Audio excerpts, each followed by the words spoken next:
وَوَهَبْنَا لِدَاوُودَ سُلَيْمَانَ نِعْمَ الْعَبْدُ إِنَّهُ أَوَّابٌ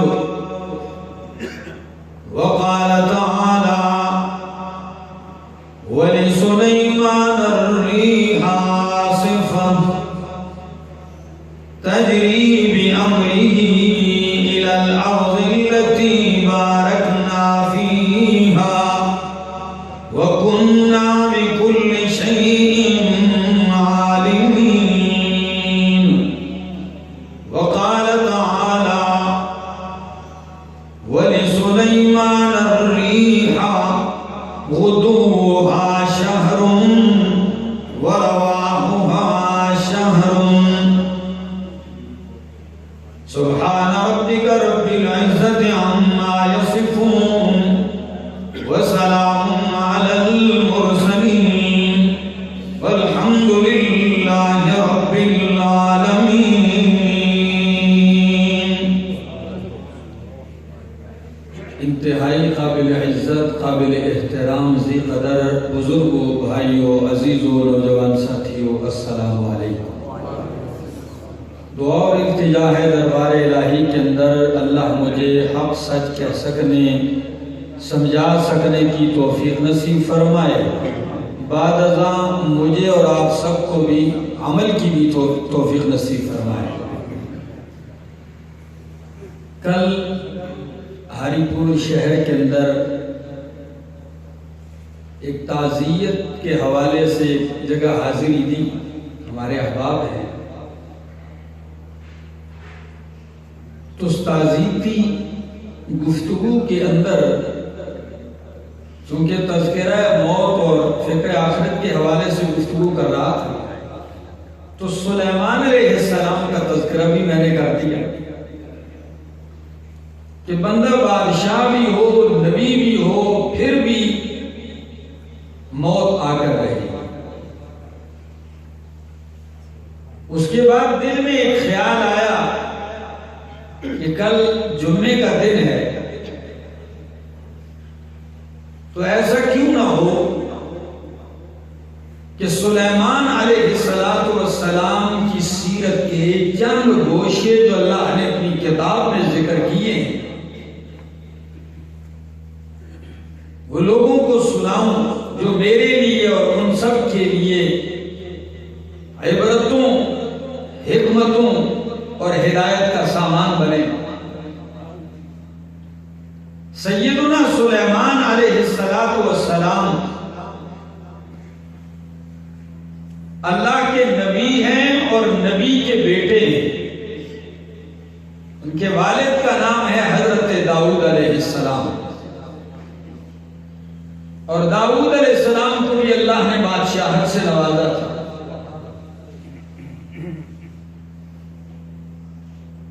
جوانی ہی میں موسیٰ علیہ السلام کا وہ لشکر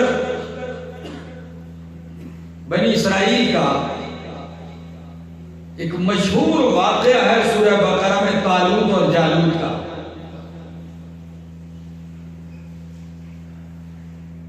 تو حضرت داؤد علیہ السلام نے جالوت کو قتل کیا اس دلیری کے ساتھ کہ لوگ حیران رہے، لوگوں کے دل میں ان کی ایک محبت، روب اور دبدبہ بیٹھ گیا۔ بعد میں اللہ نے انہیں نبوت سے نوازا، حکومت بنی اسرائیل بھی حوالے کر دی۔ ان کے بہت سارے بیٹے ہیں، لیکن ان کے بیٹوں میں سیدنا سلیمان علیہ السلام، جنہوں نے آگے چل کے نبی بننا تھا، بچپن ہی سے سب سے جداگانہ، انتہائی ذہین اور قوت فیصلہ میں اتنی مہارت کہ سلیمان علیہ السلام بھی جب جج بن کے، قاضی بن کے فیصلے کرتے تو اپنے اس بیٹے کو ساتھ بٹھا لیتے اور یہ فیصلوں میں ان کی معاونت کرتے تھے۔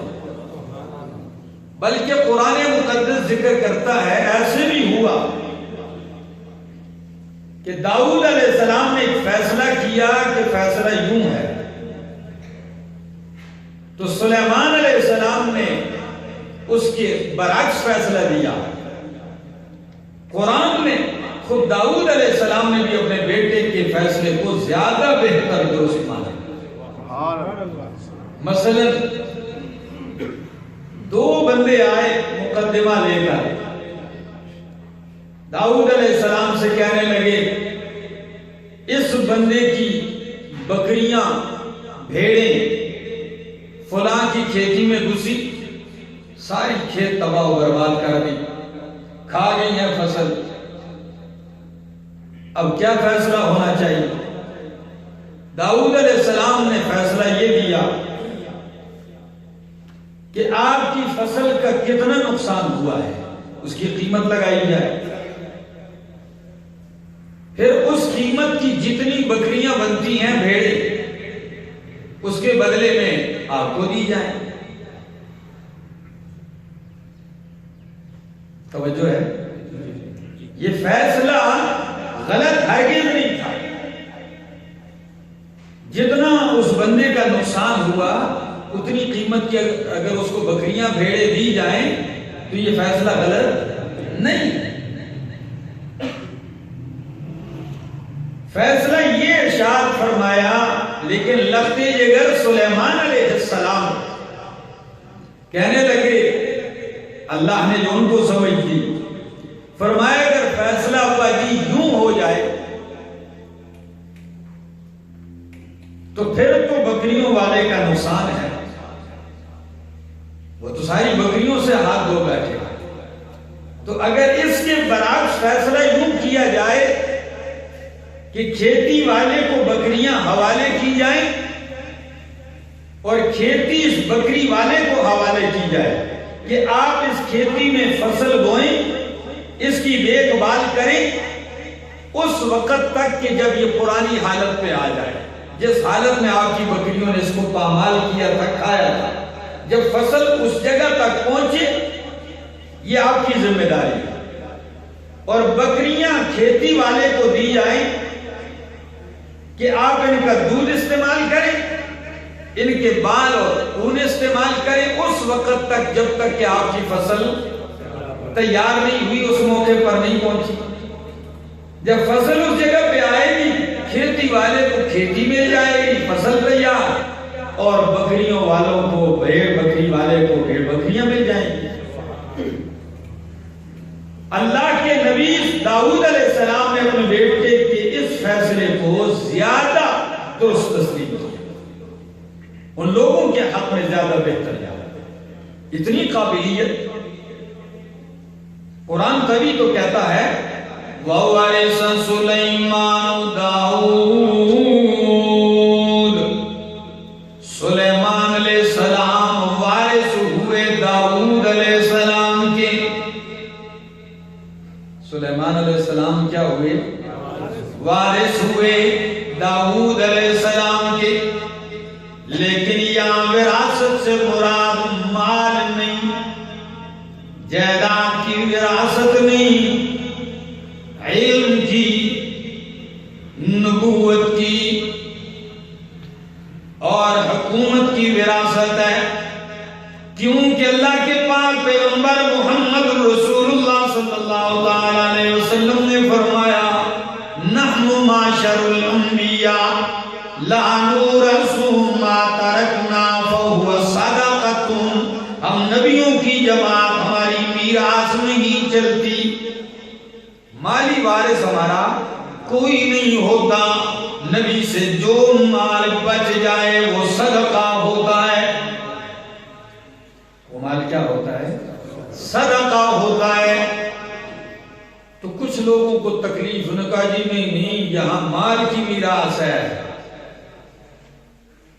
اور اس آیت کو دلیل بنایا، لیکن ان کو پتہ نہیں کہ اگر یہاں مال کی میراث مراد لی جائے تو پھر وارث صرف اکیلے سلیمان کیوں بنے، باقی بیٹے کیوں نہ ہوئے؟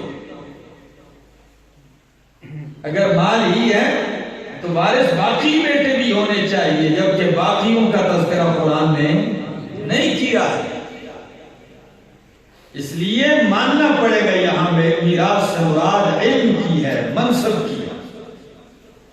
خیر، قرآن کہتا ہے وَقَالَ يَا أَيُّهَا النَّاسِ، فرمایا سلیمان علیہ السلام نے اے لوگو عُلِّمْنَا مَنطِقَ الطَّيْرِ، اللہ نے ہمیں پرندوں کی بولی کا علم دیا ہے، عُلِّمْنَا ہمیں سکھایا گیا ہے، مَنطِقَ الطَّيْرِ پرندوں کی بولیاں ہمیں سکھائی گئی ہیں۔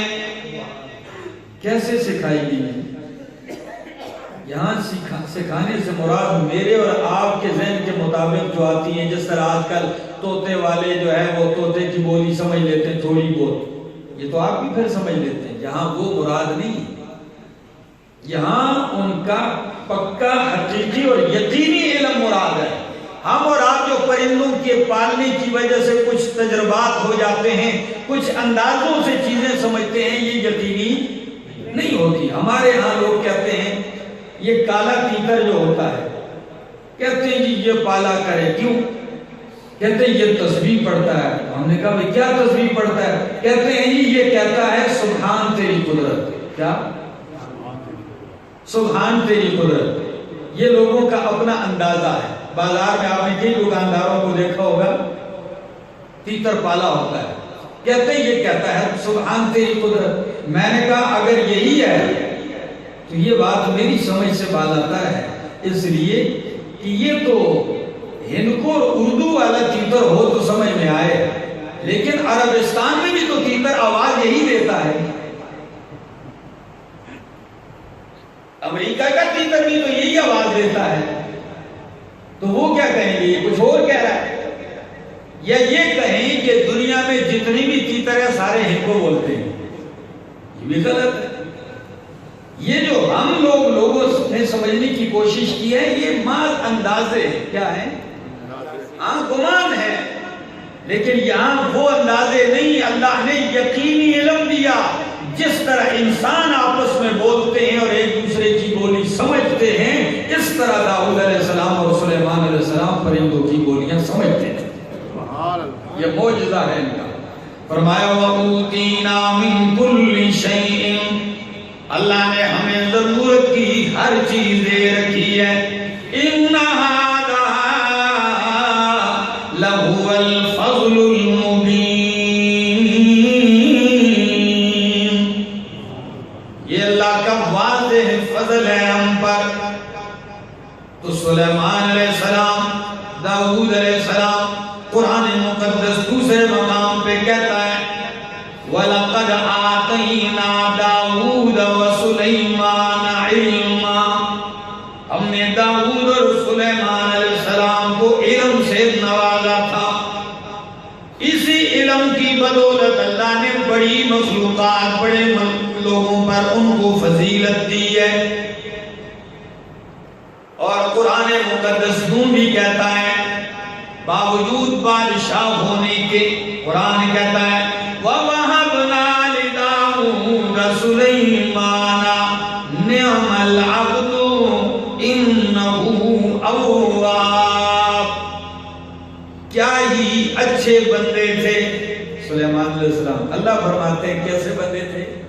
اچھے بندے تھے۔ إِنَّهُ أَوَّابٌ، بہت اللہ کی طرف جلدی رجوع کرنے والے تھے۔ قرآن مقدس نے ان کی سیرت کے مختلف گوشے ذکر کیے ہیں جو کئی حکمتوں سے بھرے ہوئے ہیں۔ اللہ کے حضور گڑ گڑا کے التجا کرتے ہیں حضرت سلیمان علیہ السلام، کیا کہتے ہیں؟ کہتے ہیں میرے مالک مجھے ایسی حکومت دے دے، ایسی بادشاہت دے دے جو میرے بعد کسی کو میسر نہ آئے۔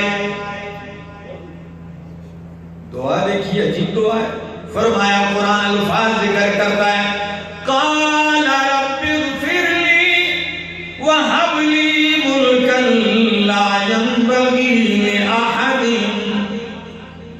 اے میرے رب مجھے بخش دے، اور فرمایا وَهَبْ لِي مُلْكًا، مجھے ایسی بادشاہت عطا کر دے لا ينبغی لأحد من بعدی، جو میرے بعد کسی کو میسر نہ ہو۔ انک انت الوہاب، یقیناً تو ہی عطا کرنے والا ہے۔ تو قرآن کہتا ہے ادھر دعا کی، ادھر اللہ نے قبول کر دی۔ فسخرنا لہ الریح، بس ہم نے مسخر کر دی ان کے لیے ہوا، تجری بامرہ رخاء، جو چلتی تھی ان کے حکم سے، رخاء نرمی کے ساتھ۔ ہوا تیز ہوتی تھی لیکن چال میں کوئی اضطراب نہیں ہوتا تھا، رخاء نرمی کے ساتھ چلتی تھی۔ اور کہاں جاتی؟ حیث اصاب، جہاں وہ پہنچنا چاہتے تھے۔ والشیاطین، اور ہم نے جنات کو بھی ان کے لیے مسخر کر دیا، کل بناء وغواص، ہر تعمیر کرنے والے جن، بڑی بڑی عمارتیں بنانے والے، غواص، سمندروں میں غوطے لگا کر موتیاں ہیرے جواہرات نکالنے والے، اور کچھ جو سرکش قسم کے جنات تھے، فرمایا وآخرین مقرنین فی الاصفاد، کچھ دوسرے قسم کے جنات تھے جو بیڑیوں میں جکڑے ہوئے ہوتے تھے، کسی کو سرکشی کی ہمت نہیں ہوتی تھی، اور اللہ نے یہ بھی اختیار دے دیا، فرمایا میرے پیغمبر ھذا عطاؤنا، یہ میری عطا ہے، یہ میرا عطیہ ہے، فمنن او امسک بغیر حساب، تو چاہے تو لوگوں پر احسان کر کے انہیں نوازتا جائے، یا تو کسی کو بھی نہ دے پاس رکھے، تجھ پہ کوئی حساب نہیں، آپ کی مرضی ہے۔ ایسی حکومت سے اللہ نے نوازا، ایسی بادشاہت سے مالک نے نوازا، پرندے، جنات، ہوا ان کے تابع ہے، قرآن مقدس ذکر کرتا ہے، ایسے ہوا تابع کر دی کہ تخت سلیمانی ہوا کے کاندھے پر، ہوا کے دوش پر، صرف دن کے پہلے حصے میں 1 مہینے کی مسافت طے کر جاتا تھا۔ اندازہ لگائیے میرے دوستو، یہ آج کی بات نہیں، یہ ہزاروں سال پہلے کی بات ہے، ہزاروں صدیاں پہلے، جس وقت جہاز کا کوئی تصور بھی نہیں تھا، جہاز کا کوئی گاڑی بھی نہیں تھی، لیکن تخت سلیمانی ہوا پہ جا رہا ہے، کسی پائلٹ کی ضرورت نہیں، کوئی خطرہ نہیں ہے، کوئی ڈیزل پیٹرول نہیں ہے، بغیر کسی ڈیزل اور پیٹرول کے ہوا کے دوش پہ جا رہا ہے، خطرہ بھی نہیں غرق ہونے کا، جہاں چاہتے جہاں کا ارادہ کرتے تخت ہوا کے دوش پہ اڑ کے وہاں جاتا، 1 دن میں 2 مہینوں کی مسافت طے کر لیتے۔ یہ اللہ کی شان ہے کہ آج کے دور میں بھی اس کا تصور نہیں ہو سکتا۔ آج کے جہاز اڑتے ہیں تو کتنا خطرہ ہوتا ہے، ہر آئے دن آپ دیکھتے ہیں تباہی ہوتی ہے، بغیر کسی خوف و خطر کے ہوا پہ جا رہے ہیں۔ قرآن مقدس کہتا ہے وَحُشِرَ لِسُلَيْمَانَ جُنُودُهُ مِنَ الْجِنِّ وَالْإِنسِ وَالطَّيْرِ فَهُمْ يُوزَعُونَ، سلیمان علیہ السلام کے لیے اکٹھے کیے گئے ان کے لشکر، من الجن جنات، والانس انسانوں کے لشکر اور فوج، والطیر پرندوں کے فوج، پرندوں کے لشکر، فہم یوزعون، بس وہ تقسیم کیے جاتے۔ تقسیم کا مطلب یہ کہ گڑمٹ نہیں تھے، انسانوں کا الگ، جنات کا الگ، پرندوں کا، باقی حیوانات کا، درندوں کا الگ، جس کی فوج یوں لگی ہو سامنے۔ آج آپ دیکھ لیں ایک بندہ بادشاہ جائے یا آرمی چیف جائے، فضائیہ الگ ہو، بحری فوج الگ ہو، جی زمینی فوج الگ ہو، مختلف دستے ہوں، کتنا خوبصورت منظر پیش ہوتا ہے۔ اور یہاں انسان ہی نہیں، جنات بھی تابعدار لائنوں میں، پرندوں کی لشکر اپنے انداز میں بیٹھے کھڑے ہیں، ٹولیاں ٹولیاں۔ قرآن کہتا ہے چل پڑتے ہیں اللہ کے نبی، حَتَّى إِذَا أَتَوْا عَلَى وَادِ النَّمْلِ، چلتے چلتے لشکر کے ساتھ چیونٹیوں کی ایک وادی پہ سلیمان علیہ السلام کا گزر ہوا۔ ہری پور والوں غور سے سنیے اور اس آیتوں سے عقیدہ بھی سمجھیے، عبرتیں بھی سمجھیے اور مالک کی قدرتوں کی کرشمے بھی دیکھیے۔ پہنچتے ہیں چونٹیوں کی ایک بستی اور وادی پر، جب قریب پہنچتے ہیں قالت نملۃ، ایک چیونٹی بول پڑی، یا ایھا النمل، چیونٹی چیخ کے کہتی ہے او چیونٹیوں، ادخلوا مساکنکم، اپنے اپنے گھروں میں بلوں میں داخل ہو جاؤ، لا یحطمنکم سلیمان وجنودہ، کہیں تمہیں سلیمان کچل نہ ڈالے اور ان کا لشکر تمہیں کچل نہ ڈالے، وہم لا یشعرون، ان کو شعور بھی نہیں ہوگا، پتہ بھی نہیں ہوگا۔ چیونٹی جو لیڈر تھی اپنی چیونٹیوں کی، وہ اوپر آ گئی اور اپنی رعایا کا کتنا خیال رکھتی ہے۔ بادشاہ لیڈر قوم کا قائد ایسا ہو نا جن کو اپنے ماتحتوں کا اتنا خیال ہے۔ مفسرین نے یہاں تک لکھا ہے کہ مخلوقات میں چیونٹیاں اور شہد کی مکھیاں اگر ان کے نظام زندگی کو ایک حکومت اور سلطنت کہا جائے تو غلط نہیں، انسان کے لیے بھی عبرتیں ہیں۔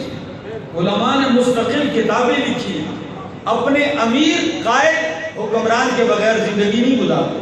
ایک قائد ہوتا ہے، شہد کی مکھیوں کا بھی چیونٹیوں کا بھی، اور پورا نظام حکومت ہے، اور جو ہی ان کا لیڈر امیر مرتا ہے اس وقت تک باقی کام نہیں کرتے جب تک کہ اپنے لیے نیا امیر منتخب نہ کرتے۔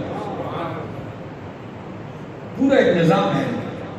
آئے تو وہ لیڈر چیونٹی کہنے لگی، یا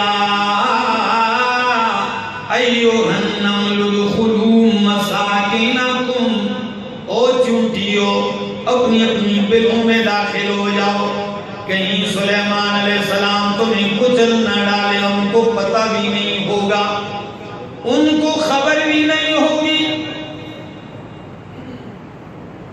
اس آیت پہ غور کیجئے، چیونٹی کا عقیدہ کہ سلیمان تمہیں کچل نہ ڈالے، ان کا لشکر تمہیں کچل نہ ڈالے۔ او چیونٹی، کیا نبی ظالم ہوتا ہے؟ نہیں، ایسے ہی تمہیں کچل ڈالیں گے، جرم کیا ہے تمہارا؟ تو ساتھ جواب بھی دیتی ہے کہ ظالم نہیں ہے، وَهُمْ لَا يَشْعُرُونَ، وہ کچل ڈالیں گے اور انہیں پتہ بھی نہیں ہوگا، اس لیے کہ علم غیب رکھنے والا کون ہے؟ اللہ ہے، انہیں پتہ بھی نہیں ہوگا۔ اگر آپ کہہ دیں کسی ولی کے بارے میں ان کو پتہ نہیں ہوگا، ساری دنیا کھڑی ہو جائے گی، گستاخی کر دی ہے۔ لیکن چیونٹی نے اللہ کی توحید بیان کی ہے۔ قرآن کہتا ہے جب اس نے یہ تذکرہ کیا، فَتَبَسَّمَ ضَاحِكًا مِّن قَوْلِهَا، اللہ نے سلیمان علیہ السلام کو اس کی آواز پہنچا دی۔ باتیں تو ان کو ویسے بھی سمجھ آتی تھی، اللہ نے علم دیا تھا، آواز بھی پہنچا دی۔ یہ نبی کا معجزہ ہے، ورنہ عام بندہ اگر چیونٹی لے کے کان میں ڈال دے بھی تو اس کی باتیں سمجھ سکتا، سن نہیں سکتا۔ سلیمان علیہ السلام نے جب چیونٹی کی یہ بات سنی، فَتَبَسَّمَ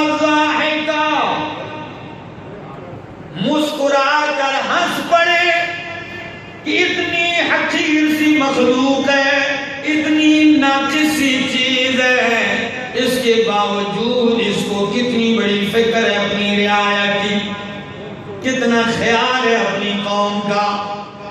اور یہاں بڑے بڑے ہوشیار عقل مند انسان ہے، اپنے آپ کو سنوارنے کے لیے دوسروں کی گردنیں مارتے ہیں.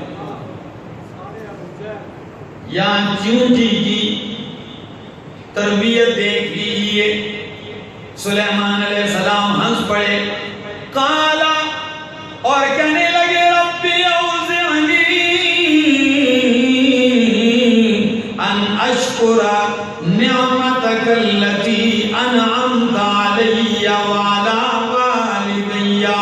اللہ مجھے توفیق دے کہ میں تیرا شکر ادا کروں ان نعمتوں کا جو مجھ پر اور میرے والدین پر کیے ہیں، میرے ابا جان پر کیے ہیں. وَأَنْ أَعْمَلَ صَالِحًا، اور یہ کہ میں عمل کروں نیک صالح جو تجھے پسند ہو. وَأَدْخِلْنِي بِرَحْمَتِكَ، اور مجھے اپنی رحمت کے ساتھ داخل کر دے فی عبادک الصالحین، اپنے نیک بندوں میں.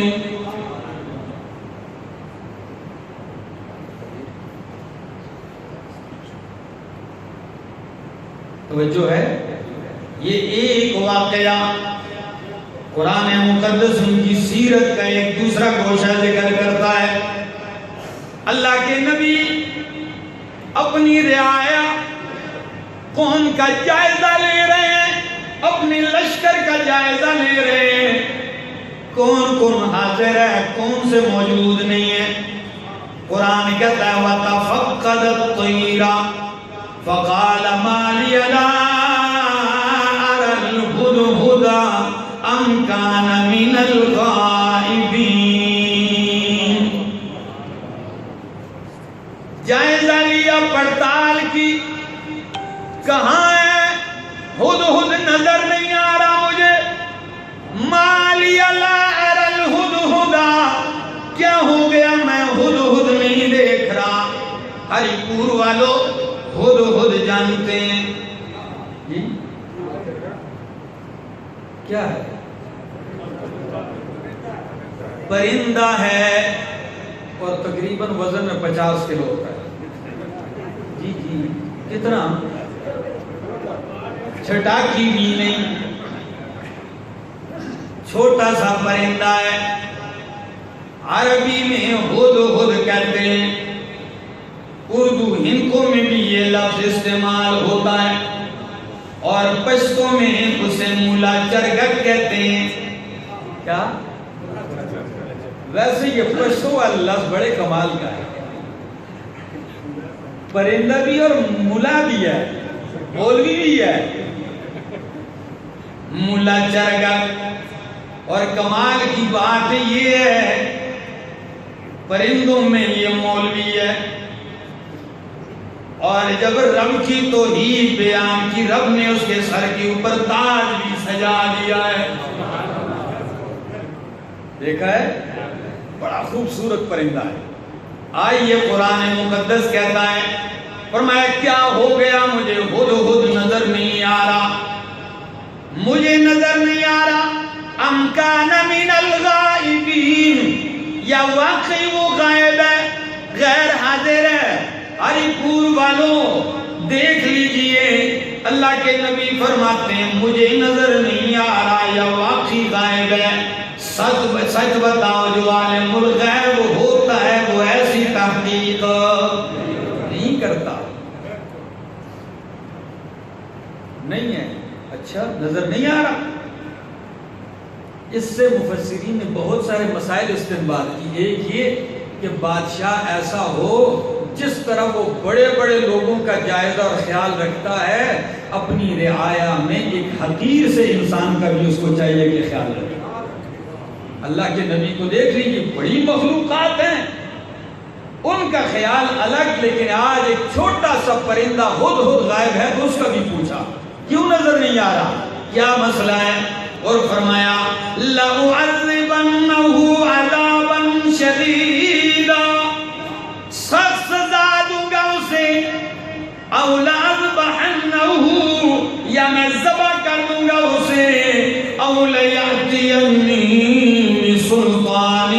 مبین،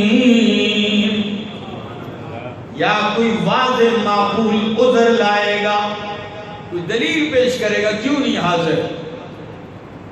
بادشاہ کو اختیار ہے، استاد کو اختیار ہے معلم کو شاگرد کو سزا دے غیر حاضری پر۔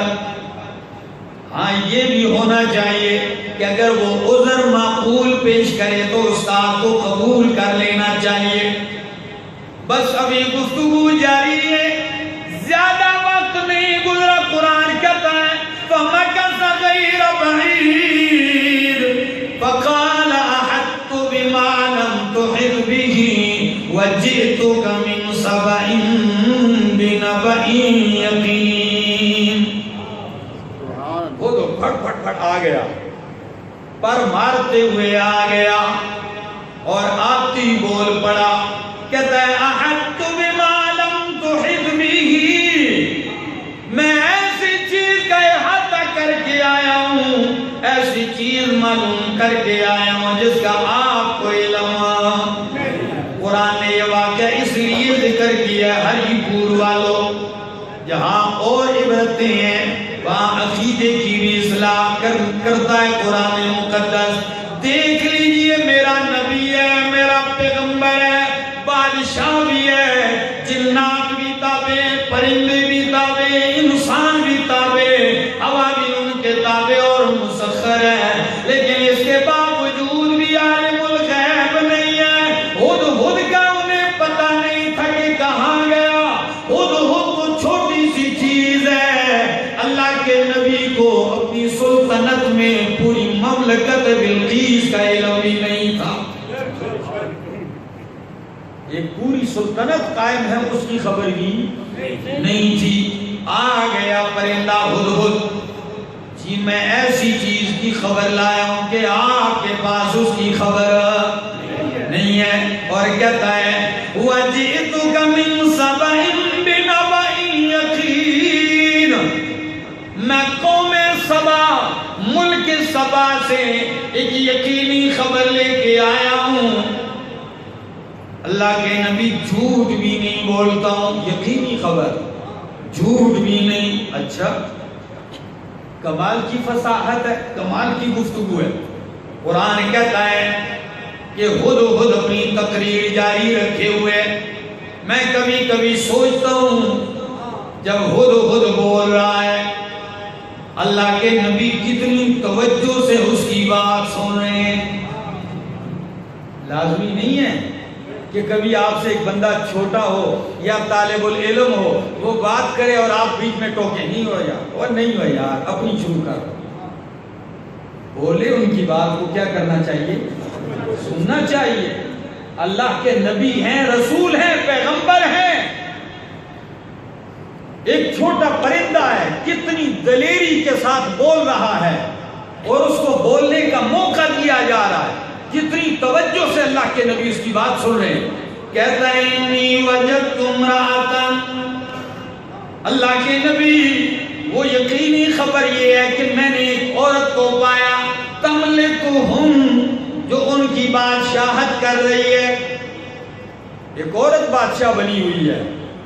وَأُوتِيَتْ مِن كُلِّ شَيْءٍ، اسے ہر چیز دی گئی ہے، حکومت کے لیے جتنی ضروری چیزیں ہیں ساری اس کو میسر ہے۔ وَلَهَا عَرْشٌ عَظِيمٌ، بہت بڑا تخت ہے اس کا بادشاہی کا۔ وَجَدْتُهَا وَقَوْمَهَا، اگلی اہم بات کہتا ہے میں نے پایا اس بادشاہ ملکہ سبا بلقیس عورت کو، وَقَوْمَهَا، اور اس کی قوم کو، يَسْجُدُونَ لِلشَّمْسِ، جو سورج کو سجدے کرتے ہیں۔ کواکب پرست ہیں، سجدے کس کو کر رہے ہیں؟ سجدے کر رہے ہیں سورج کو۔ مِن دُونِ اللَّهِ، اللہ کے سوا۔ وہ پرندے کو کتنا شعور ہے کہ سورج کو سجدہ کر رہے ہیں اللہ کے سوا۔ وَزَيَّنَ لَهُمُ الشَّيْطَانُ أَعْمَالَهُمْ، کہتا ہے کہ شیطان نے ان کے لیے ان کے اعمال مزین کر رکھے ہیں۔ کمال کی سمجھ ہے. اتنی تقریر تو آج کا بدعتی مولوی بھی توحید پہ نہیں کر سکتا. جتنا ہدہد پرندہ کر رہا ہے کہ سجدہ کر رہے ہیں اللہ کو چھوڑ کر پرند سورج کا، یہ کام ان کے لیے شیطان نے مزین کر دیا ہے. فَصَدَّهُمْ عَنِ السَّبِيلِ، ان کو سیدھے راستے سے شیطان نے روک دیا ہے. آخر میں فتویٰ بھی لگاتا ہے کیا؟ فَهُمْ لَا يَهْتَدُونَ، سارے گمراہ ہدایت پہ نہیں ہے.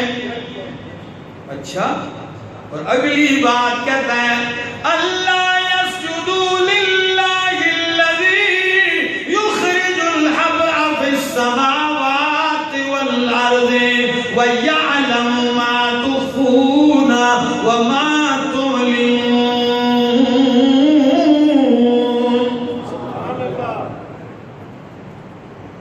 اللہ يَسْجُدُوا لِلَّهِ، وہ کیوں اللہ کو سجدہ نہیں کرتے؟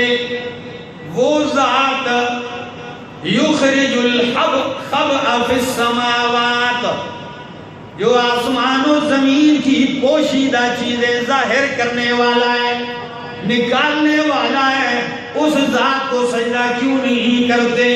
اس ذات کو سجدہ کیوں نہیں کرتے؟ وَيَعْلَمُ مَا تُخْفُونَ وَمَا تُعْلِنُونَ، جو جانتا ہے وہ کچھ جو تم چھپاؤ، جو کچھ تم ظاہر کرتے ہو. اللہ لا الہ الا ہوا رب العرش العظیم.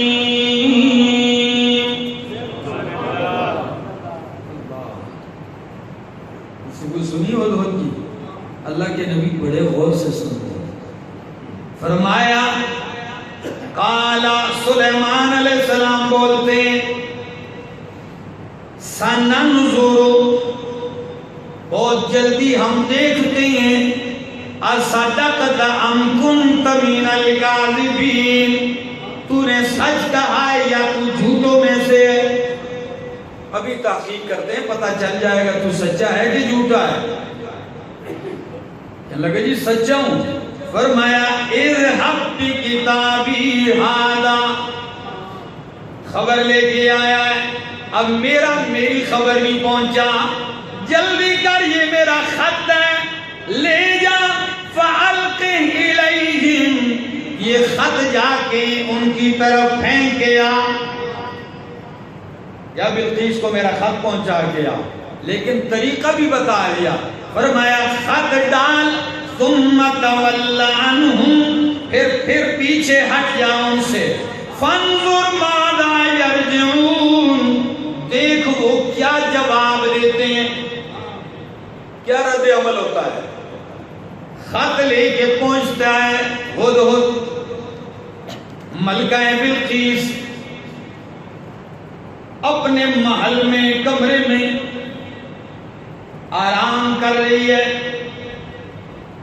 خط لے کر روشندان سے، فسیری نے لکھا ہے، پہنچتا ہے ہدہد، جا کے ان کے سینے پہ پھینک کے آ جاتا ہے.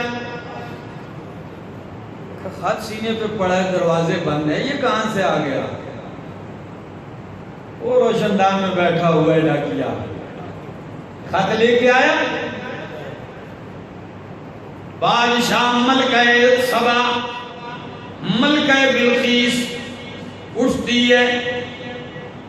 قالت، بڑی ہوشیار عورت ہے، قالت کہتی ہے یا ایھا الملأ، او میرے درباریوں، او میری فوج، او میرے وزیروں، او میرے ارکان پارلیمنٹ، انی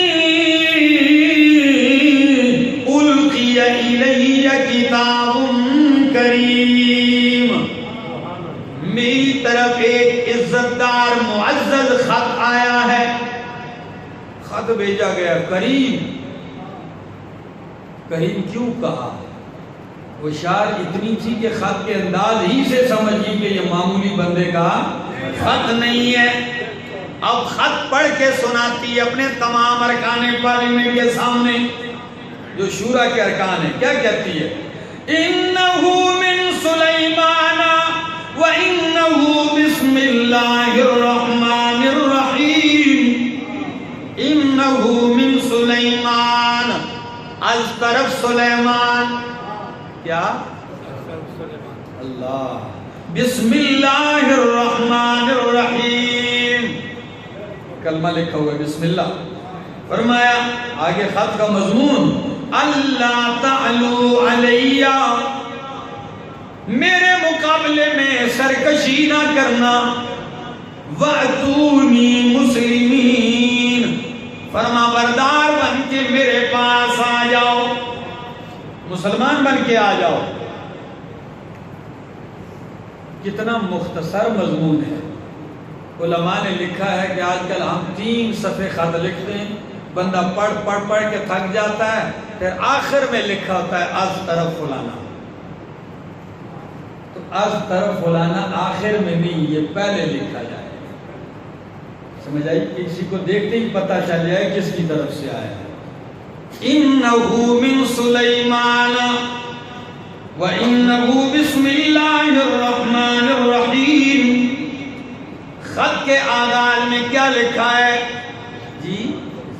بسم اللہ الرحمن الرحیم. آپ لوگ خط لکھتے کیا لکھتے ہیں؟ 786. کمال ہے، حد ہو گئی ہے جہالت کی. ہم نے پوچھا یہ 786 کیا ہے؟ یہ بسم اللہ ہے. اچھا، یہ بسم اللہ کا ترجمہ ہے، اس کی تشریح ہے، یا یہ بسم اللہ کا معنی ہے؟ کیا ہے؟ یا بسم اللہ میں اتنے حروف ہیں؟ نہ یہ بسم اللہ کا مفہوم اور ترجمہ اور معنی ہے، نہ یہ بسم اللہ کا نعم البدل ہے، نہ یہ بسم اللہ کا قائم مقام ہے. ہاں، کسی نے ابجد کا حساب لگایا تو جس طرح بسم اللہ سے 786 سے ابجد کے حساب سے بسم اللہ بنتا ہے، اسی طرح 786 کے عدد سے یا علی مدد بنتا ہے. اسی کے اس طرح 786 سے اور مختلف جتنے بھی شرکیہ نعرے ہیں بنتے ہیں. اگر یہ بسم اللہ کا نعم البدل ہے تو پھر آپ جب قرآن شروع کرتے ہو تو آپ پڑھیں 786 الحمدللہ رب العالمین، ہو جائے گا جی؟ بھائی یہ کیا ہے؟ ہم 786 الہوں کو نہیں مانتے، ہم کس کو مانتے ہیں؟ اکیلے اللہ. بالکل غلط ہے یہ طریقہ. کہتے ہیں جی خط نیچے گرتا ہے، تو اس کا مطلب ہے کہ 786 اگر بسم اللہ کا نعم البدل ہے تو یہ کیوں گرے پھر؟ یہ بسم اللہ اس لیے نہیں لکھتے نیچے گرتا ہے، تو پھر 786 کا کیا مطلب ہے؟ بہت سارے غلط عقائد ہمارے لوگوں میں پھیلے ہوئے ہیں کہ یہ انہیں تعویذ جو لکھتے ہیں وہ بھی کیا ہے؟ کئی لوگ آتے ہیں جی میرے گھر سے تعویذ ملے ہیں. اچھا، میں نے کہا کھولو ذرا. جب کھولا تو 72 73 74 75 81 82 22 24 25 یہ لکھا ہے. میں نے کہا یہ کیا ہے؟ یہ تعویذات ہو رہے ہیں، ان سے لکھے ہیں، نہ اس کا کوئی معنی ہے، کوئی مفہوم ہے، لوگوں کو گمراہ کرتے ہیں. خیر، خط سلیمان علیہ السلام کا پہنچتا ہے، پڑھا اس نے، کہنے لگی اے میرے درباریوں، افتونی، مجھے فتویٰ دو، مشورہ دو، فی امری، میرے معاملے میں جلدی کرو، مجھے مشورہ دو. ما کنت قاطعتا امرا حتی تشہدون، جب تک تم سارے موجود نہ ہو میں کسی کام کا یقینی اور قطعی فیصلہ نہیں کرتی. اتنی ہوشیار ہے.